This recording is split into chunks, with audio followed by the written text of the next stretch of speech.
So tonight's topic is going to be more about the meditation side of breath and meditation for performance.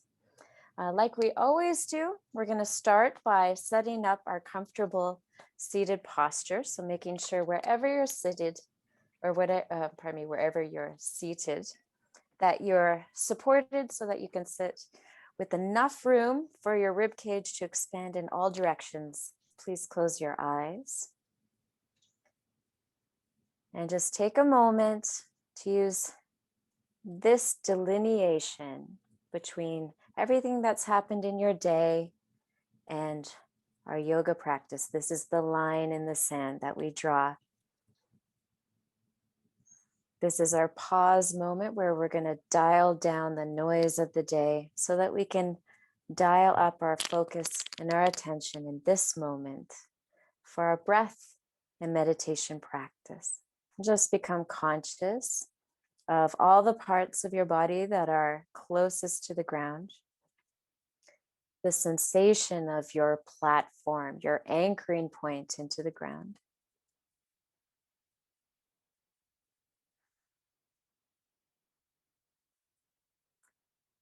And from that stable foundation, creating length throughout your spine, dropping your shoulders away from your ears, allowing your belly to be soft so the breath can move easily in and out of the lungs.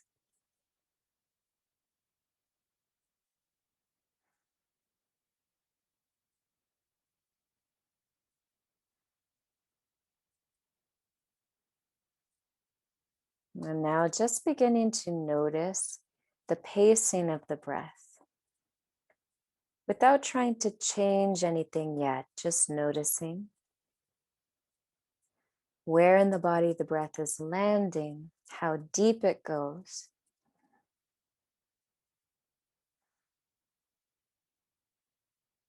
The pacing of the breath.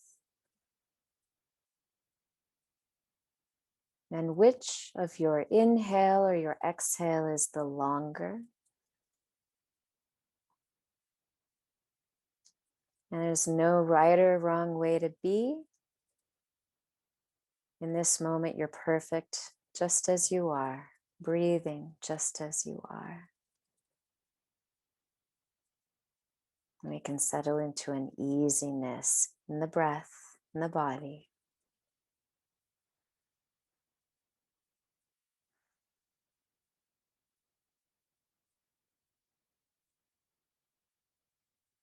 And now we can start to alter the breath slightly, creating symmetry between the inhale and the exhale, so that the timing for both is the same.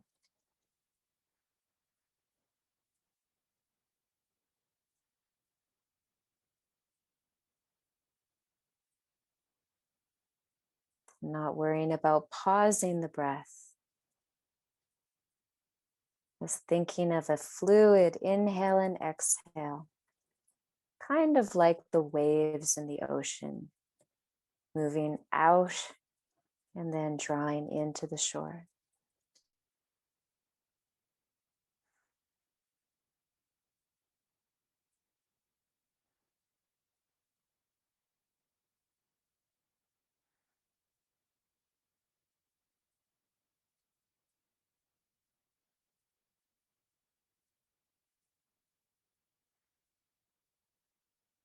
And now, if you want to, this is a little bit more black diamond centering work. We can add a pause at the top of the inhale and at the bottom of the exhale. So similar to last week, we make the pause half the length of the inhale and the exhale.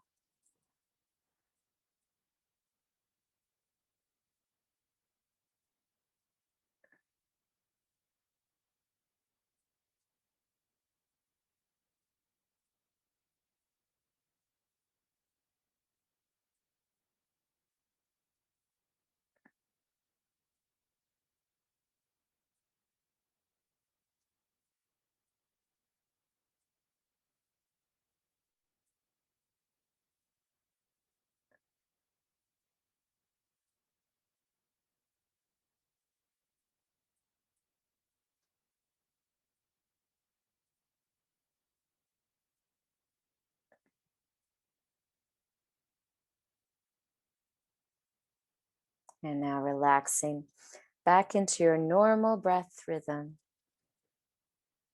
But just noticing if there's any change in how you feel after that steady, even count breath practice. We'll keep the eyes closed for just a couple moments longer, but we're going to make the palms warm through friction just by rubbing your palms together. Make the palms warm. And we can place the warm palms over your closed eyes. And we're going to deeply chill out the nervous system here with 3 exhaling breaths. We start with a deep inhale and then exhale with a sigh. Good. 2 more. In and exhale. And 1 more. Inhaling and exhale. And removing your hands from your eyes. So now you're totally centered, totally present, and hopefully just a couple notches more calm than maybe you were before. So for tonight's practice, what I would like to cover is, first of all, introducing you all to what is meditation through the lens of my predominant training, which is in yoga, and also through my training in peak performance coaching. And then I want to be able to give you the full spectrum of what meditation seeks to accomplish by teaching you, first of all, how to shift your awareness into the role of the observer. And then by understanding the different layers of the onion.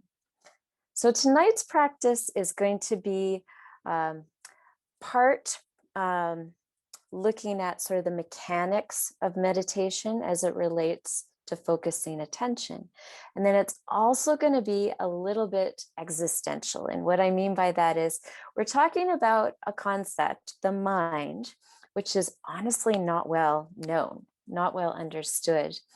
And there's a lot of theories and beliefs out there. So please, anything I say tonight, if it bumps up against a belief that you have, or if you're like, I'm not sure I believe that, that's totally okay. Feel free to throw out the window anything that's not resonating or making sense. But please, I encourage you to keep your mind open. And again, this is going to be an awesome opportunity to have discussion. So tonight, especially, if you have questions when we get to the end of a subject, feel free to unmute, ask questions, type it into the chat, because this is such a fascinating subject.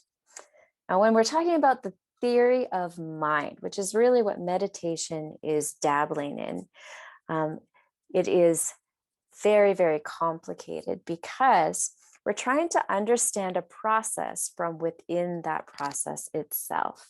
So if you will indulge me in an analogy, imagine that you are a fish in a fishbowl and you're trying to understand the room that the bowl is in.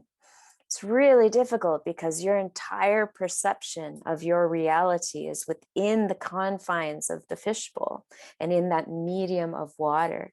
And you may be able to extrapolate what's going on outside of your world, but it's really hard to really be sure that what you're seeing through that glass is what's actually going on out there. When we start to talk about different layers of perception in meditation, it's kind of like that. We have an idea of what we're experiencing, but we're inside the experience itself. So why is it relevant to talk about that? In meditation, it's important to embody a habit of patience. We need to be patient with ourselves because meditation is not black or white. There are many, many layers. And that's what makes it so fascinating. So the goal of meditation as it relates to yoga, and yoga is thousands of years old discipline that arose in Asia, in India.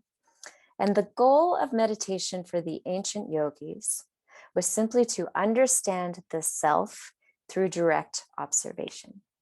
So if you could imagine what it would be like to be someone in India thousands of years ago, without a telescope or a microscope, or even an understanding of the modern scientific method, and you want to understand what is going on in the universe. What am I? What is the world around me? How does it function? The ancient yogis wanted to understand that, but they didn't have modern instruments. The only thing they had as their tool was their own minds.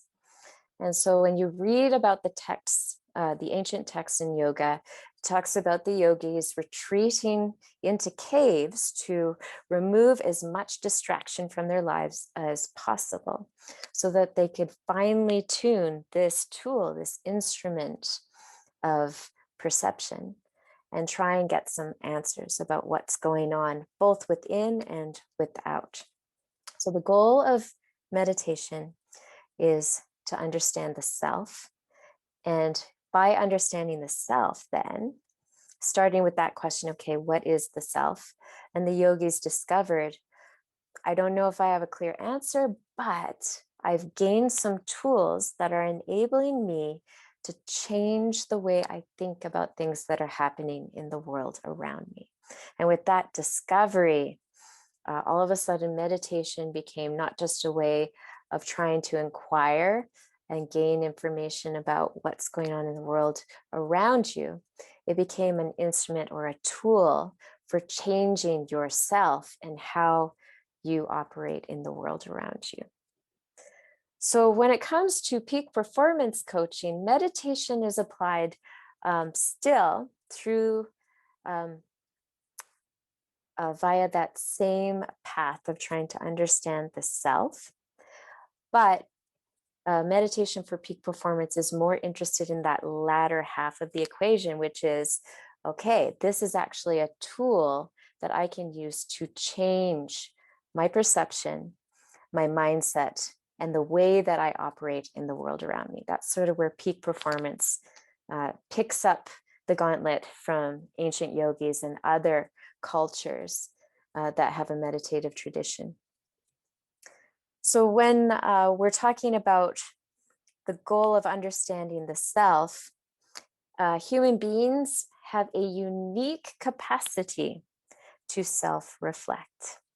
If we compare ourselves to other mammals, there are other mammals that also seem to be operating in a goal-directed way, but it seems to be uniquely human to be able to self-reflect.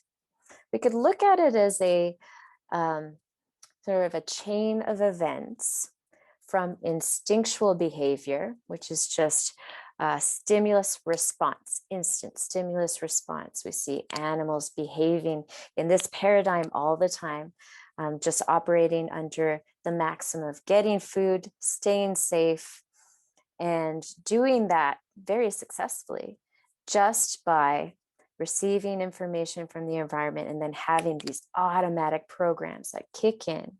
That's the instinctual layer. And humans, of course, we operate a lot in that layer. But then you can move from that into goal-directed behavior. A goal-directed behavior is different. It requires the capacity to remember past events and to actually create a mental simulation about what could happen in the future based on what's happened in the past. Those calculations happen in the prefrontal cortex. And it's definitely something that humans are very good at. And it seems like some other mammals are able to engage in some goal-directed behavior, but not to the same level that humans are able to do. And then after that link in the chain, you have the ability to self-reflect. And so you've been able to think about something that happened to you in the past, recognize a pattern. Okay, here's something happening now. And based on what's happened before, I can predict that maybe this will happen in the future. And you choose action based on that calculation. And then you're able to reflect back and assess, did it happen the way I thought it was going to? Did it not?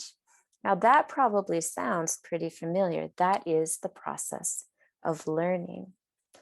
Now, when it comes to meditation, this is where we go really deep beyond just self-reflection, because there are indeed more layers beyond that. The next one would be starting to train your mind so that you're able to step back from what's happening around you and become the observer. I'm going to talk about that more in a moment. But in that role of observer, where you're able to remove yourself a little bit from what's happening around you and pay attention to everything that's happening, but without getting sucked into any of it, that's when we're getting into self-consciousness, and an aspect of awareness that we call self-directed.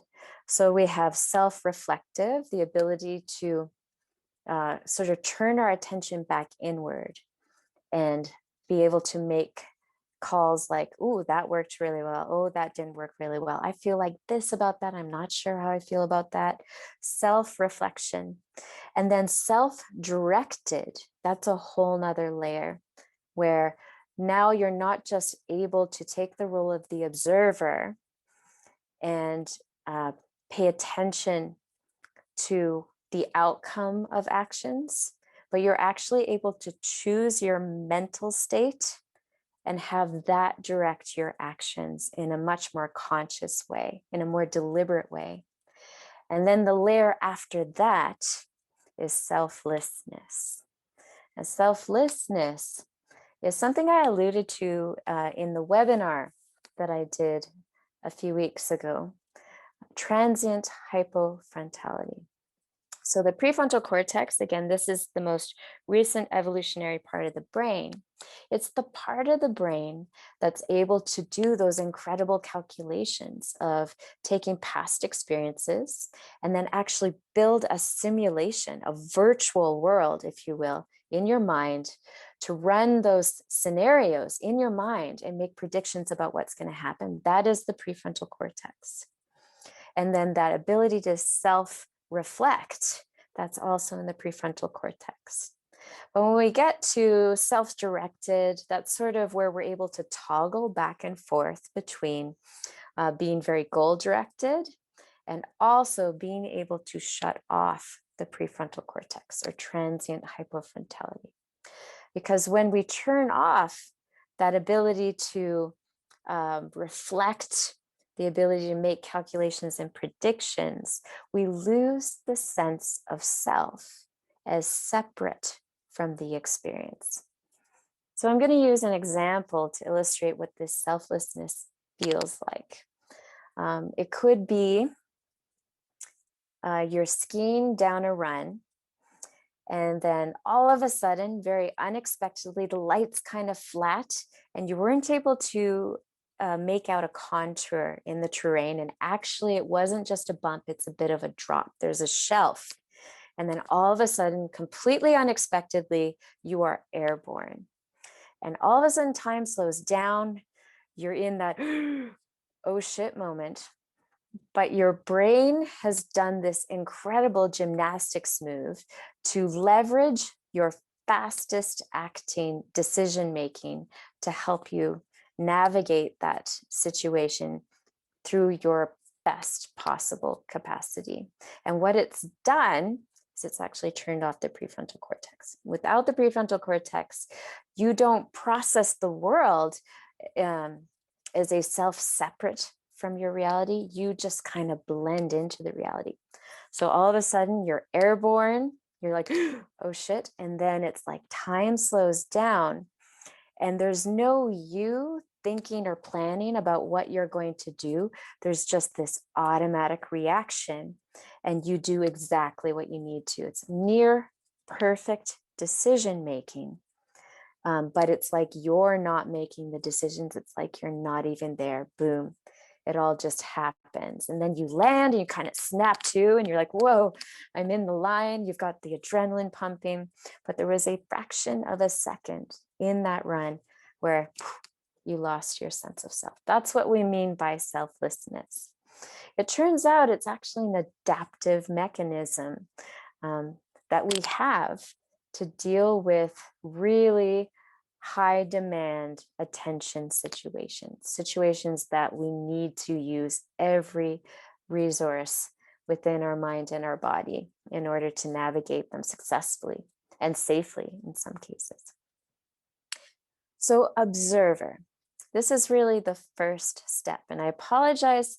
I know that is sort of dense, and we're talking about layers of consciousness that great scholars have been trying to articulate for a long time. But all we need to understand is that there's sort of a link, a chain of steps that the human brain is capable of making, from our instinctual origins all the way through to this incredible mental gymnastics that we can jump into, transient hypofrontality, this selflessness, and that incidentally is where peak performance lives.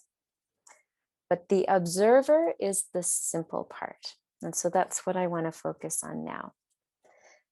If you've ever had the experience of you're maybe trying to clean a room or you're making dinner and you're sort of walking around your house and you're picking up things, you're moving things around, but you're doing it somewhat absent-mindedly. And then all of a sudden, you find yourself in a room or you find yourself with the fridge door open and you're like, I have no idea why I am here. That is an example of not being in the driver's seat, not being consciously aware of what you're doing in the moment, but kind of operating in what's called the default mode network. It's your brain is relaxed, it's paying attention to everything going on around it, but not with enough focus that you can really maintain the task at hand. And so you get distracted, and then all of a sudden you're in a room and you're holding something, you're like, I don't know what I'm doing here in this room. Maybe that never happens to you. It certainly happens to me a lot. So what we want to be able to train through meditation is to not be bumbling through life without focus and attention, because if we do that all the time, we're not going to be able to achieve our goals. And this muscle of attention, just like a muscle in your body, it's something you can strengthen through practice, through the practice of meditation. The first step is to really be able to train to become the observer. Now, I'm going to do another meditation right now. And this one is really all about paying attention to what happens when you just close your eyes and you allow your mind to relax. You're not really trying to pay attention to any specific thing.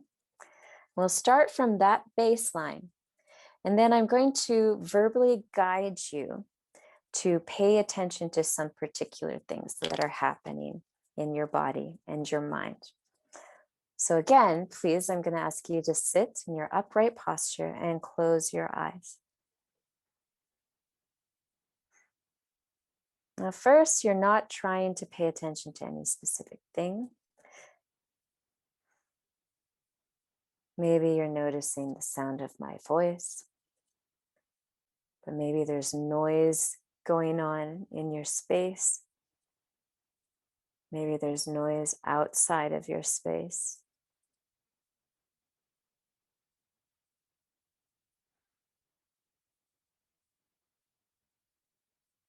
You may notice that the temperature of the room, the sensation of the air on your skin is really pronounced.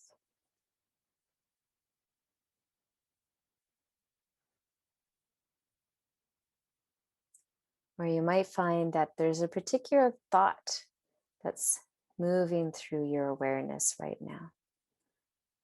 Possibly the same thought over and over again. Or maybe many different thoughts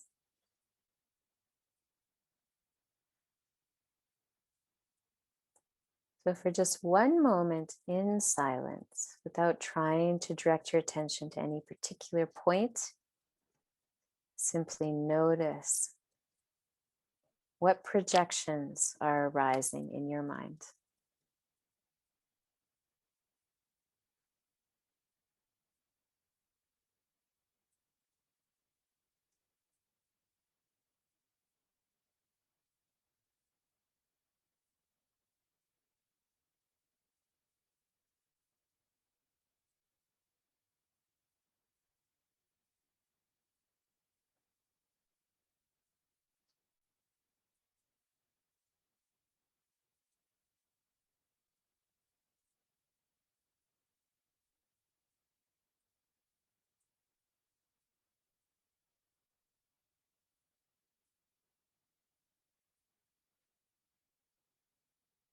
Okay, and now your attention may have been hooked by a thought or a feeling.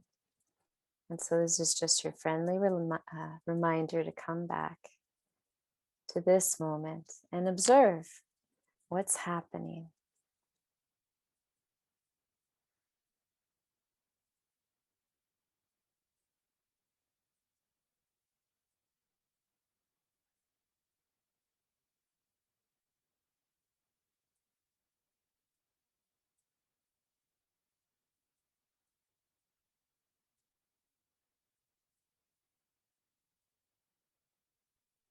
And then opening your eyes. The mind does not just stop.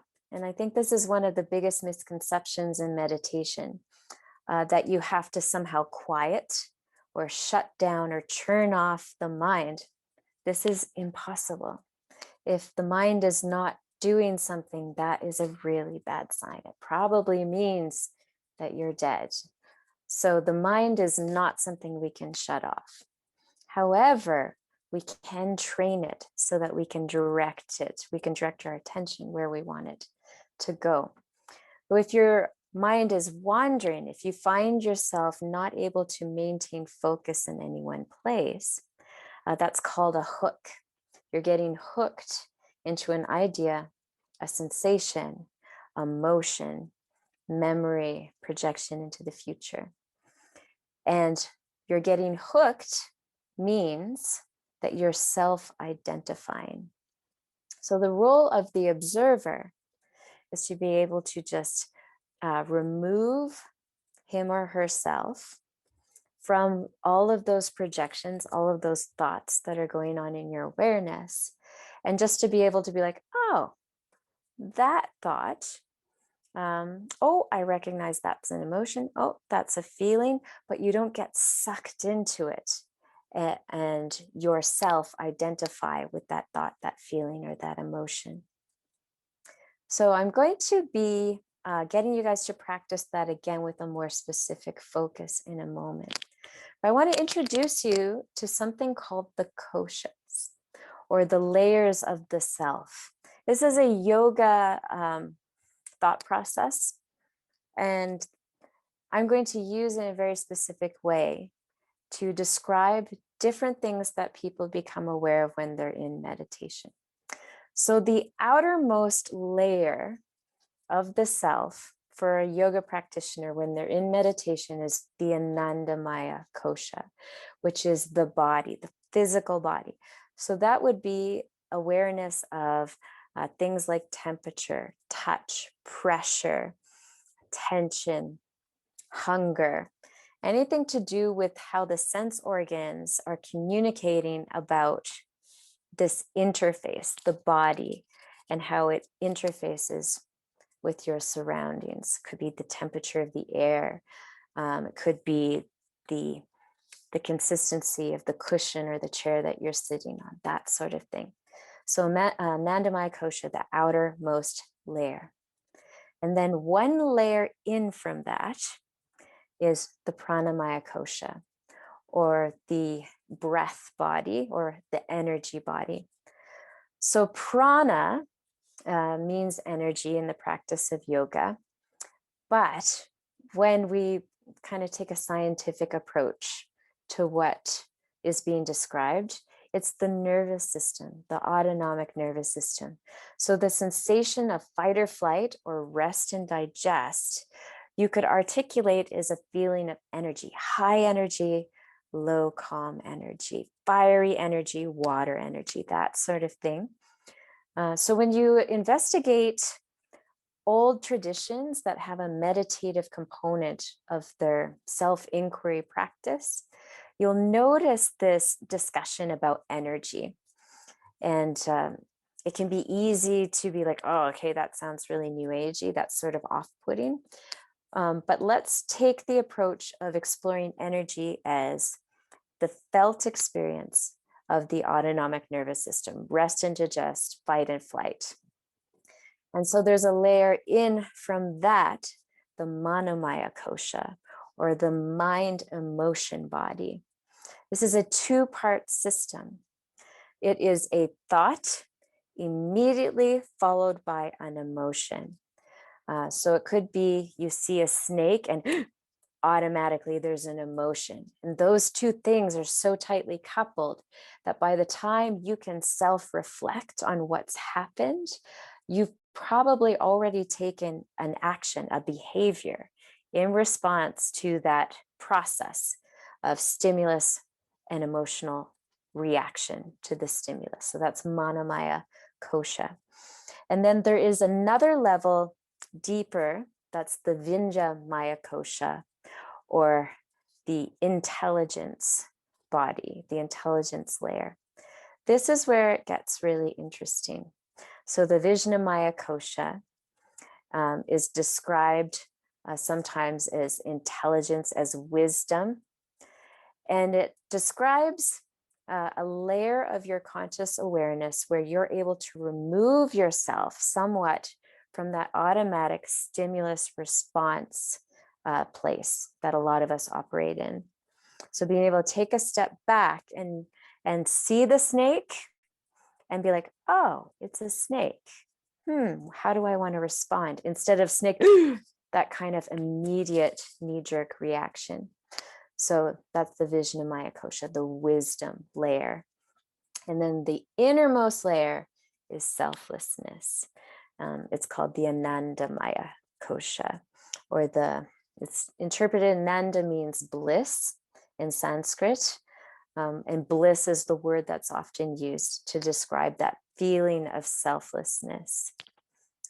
For us, it's a result, that sensation of like total mental focus, absorption in the task at hand, this effortlessness that comes when you perform at your peak, that the feeling Anandamaya is a result of being in that zone, being in flow.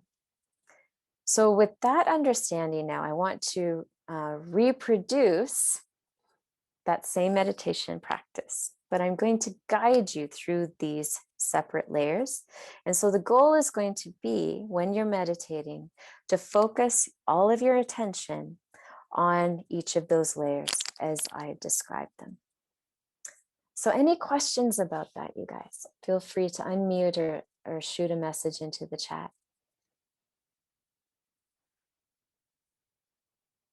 Okay, if not, we'll move right into it.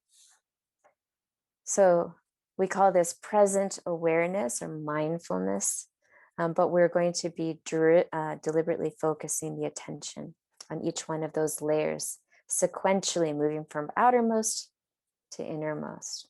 So please close your eyes.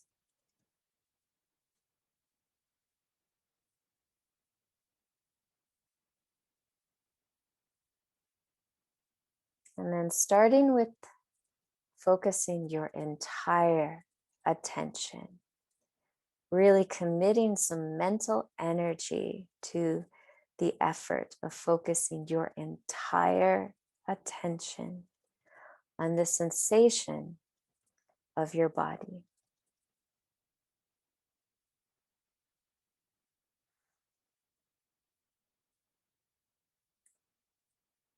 Focusing very specifically your attention on your foundation.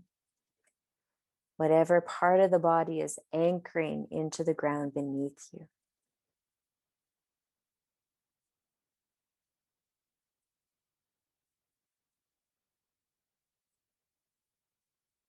And keeping your attention firmly in just the body, just the sensation of your body as it rests easily in this upright posture.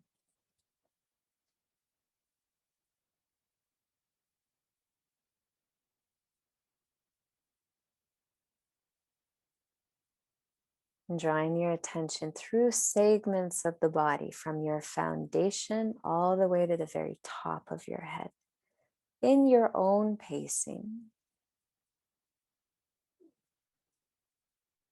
Noticing as much detail as you can.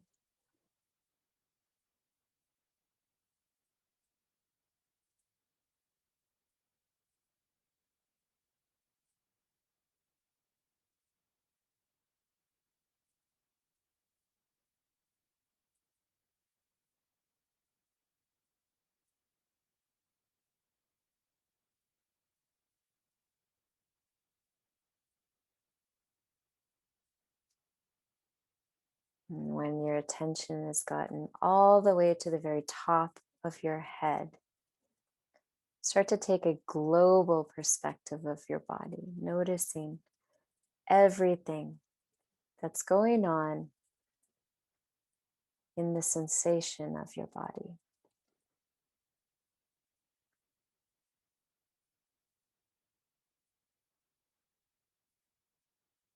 And most importantly, we do this practice without judgment. It's perfect as it is. We don't need to change it. We are simply inhabiting the role of the observer right now.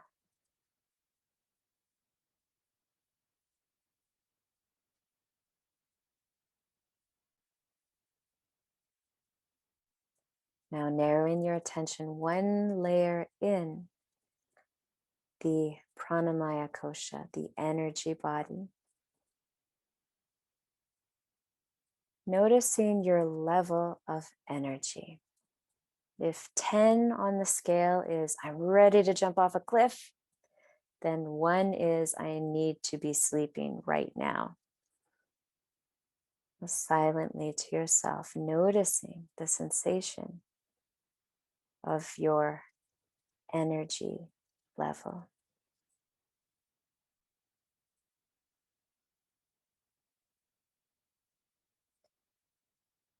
Observing how that feels for you, what that's like for you. Do you notice butterflies in your tummy, your adrenals firing? Do you notice that you might be sweating a little bit? Do you feel that heavy sensation of fatigue? And again, there's nothing right or wrong. However it is perfect.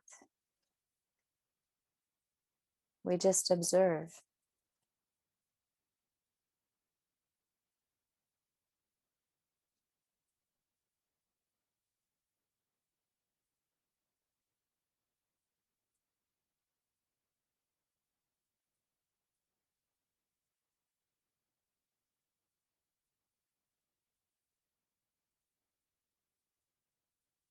And now we move to the Manomaya Kosha, the mind emotion part of our awareness. It's completely normal that you will observe many, many thoughts during meditation. This is to be expected and valuable.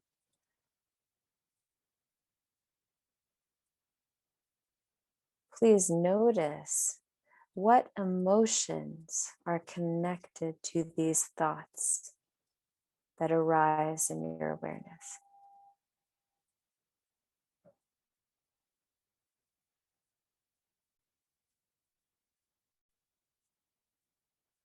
And sometimes the coupling between the thought and the emotion is so fast, so immediate, that we may not be able to identify one from the other. You may just notice a thought.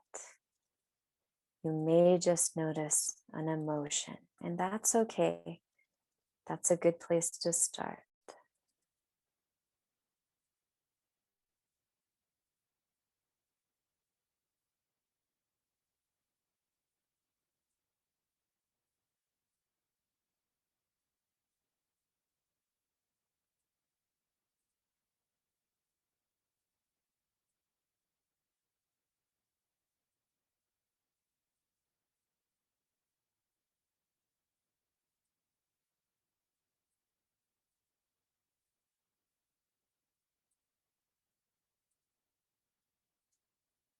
Now, the black diamond, the more challenging version of this particular layer, is to see, once you've noticed a thought or an emotion, to see if you can identify what its partner is, what it's coupled to.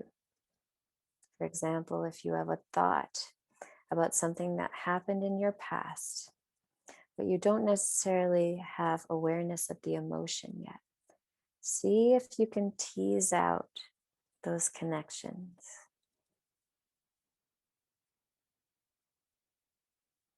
And again, it's without judgment, without needing it to be any way in particular.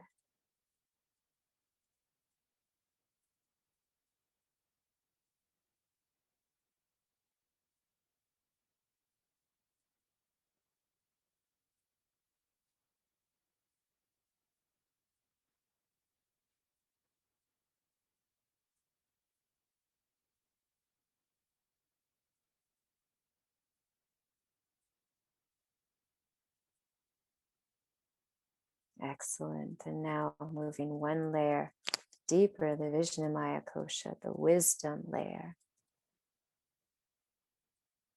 To practice at this level of attention, I invite you to have this thought enter your awareness. And the thought is, who or what is having this experience right now? Who or what is having this experience right now? Who or what is having this experience right now?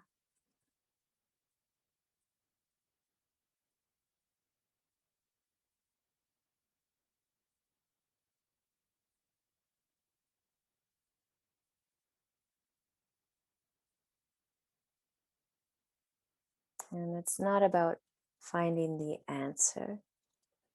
It's about really and truly embodying the question.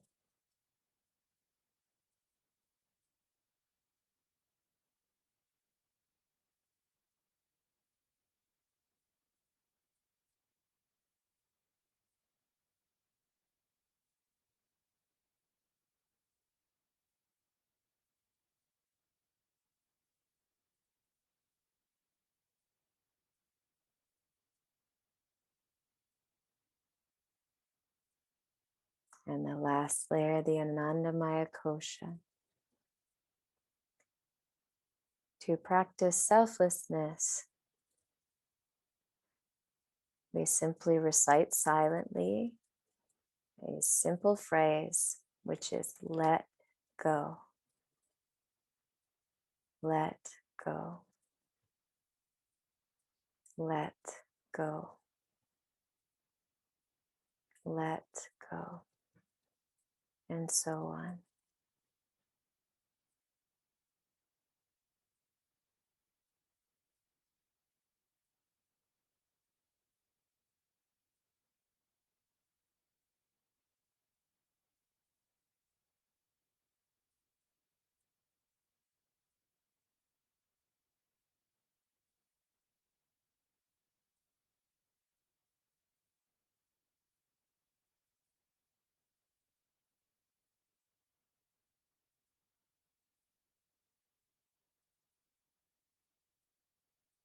let go.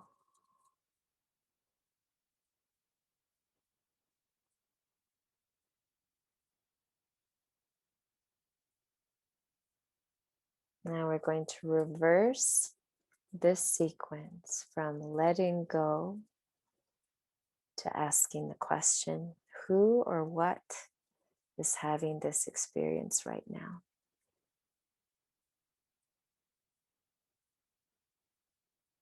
And then moving back into becoming aware of your thoughts and emotions as they arise without judgment.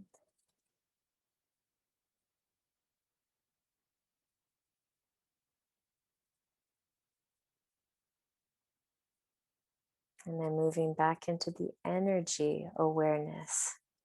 What is your level of awareness right now? Your level of energy, your level of arousal between excited and fired up versus tired, sleepy.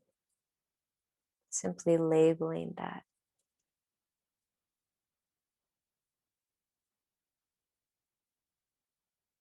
And then lastly, becoming aware of your body from the top of the head all the way down to the base of your foundation, the parts of you that are connected to the floor beneath you.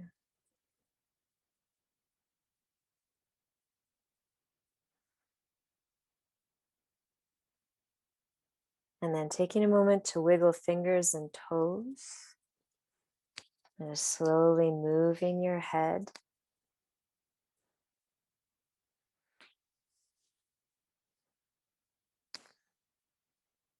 And then closing your eyes.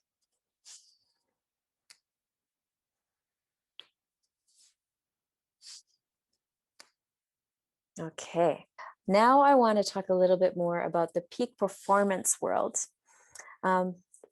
The number one thing that meditation is used for with athletes and elite level performers is the strengthening of the ability to extend the gap. So we talk about, we've got Ananda Maya, Kosha, the body, Pranamaya, the energy or the autonomic nervous system, and then we've got the Manomaya or the coupling of thought and emotion. The third layer is where athletes can struggle. And what I mean by that is you have a stimulus or an experience, an event that happens, and then a thought and an emotion, boom, happens so quickly that it drives your behavior before you've had time to really think about, first of all, what's happened, and secondly, what you want the response to be.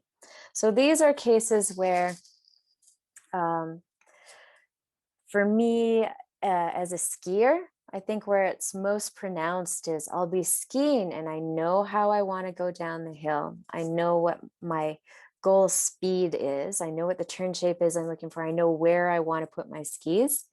But something will happen. Maybe I'll feel a moment, loss of balance. I'll lose that edge. I'll fall to the inside, or I've got low light and all of a sudden I'm airborne. And my automatic reaction is I spin the ski sideways. I don't want to do it. I know that I have the skill that I don't have to. I could just keep going from edge to edge and arcing out nice carved turns. And even if I lose my balance, I know I have the skill. But the autonomic nervous system has kicked in a thought, oh, I'm going to crash. And then immediately followed by an anxiety sensation causes me to chuck it sideways and scrub speed. It happens before I even know what's happened. But there is a gap. There is a fraction of a second where the stimulus happens and I respond. And there's all this stuff going on in the middle, but there is a gap, a brief moment in time in between me feeling that loss of balance and me deciding to chuck the ski sideways. In that gap, if I can train to take the role of the observer, all of a sudden I can choose the course of action. And so how that would play out is I'm skiing, And today I was skiing delirium dive. And so that's the visual that's really in my mind. It was very low light. And I had that moment of airborneness, landed and chucked it sideways. But after it happened the first time, I knew, okay, this is where I need to shift my attention right now. I need to be focused on the goal. The goal is I want to maintain this kind of big GS arc, be on the edge to cut through the chop, no matter what happens, keep moving. That was my thought process. And so then the next time I lost my balance, I had this minute extension, just this tiny little bit of room between that sensation and my response. And I had enough time there that I could choose what I was going to do. This is what elite level athletes and performers do very well. They are no longer leaves blowing in the wind of fate, just automatically reacting to every stimulus through thought and emotion, just immediately causing them to engage in some sort of reactive behavior. Elite level athletes, elite level performers have trained to widen the gap. And that's what makes them such incredible performers. And then the second half of that is being able to be in the role of the observer, observing the reality of what's happening around you, but without passion. And what I mean by that is that you're not allowing whatever is happening to cause you either to become elevated, excited, like, wow, that's awesome, or depressed or anxious, but you're able to remain in this middle plane, like totally dispassionate, which doesn't mean what it sounds like it means. It's this steady state of equilibrium, this calm focus, not getting rocked up or down by what's happening, but simply being able to hold the role of observer, no matter what's happening, so that you can be the master of your behavior rather than having your behavior master you.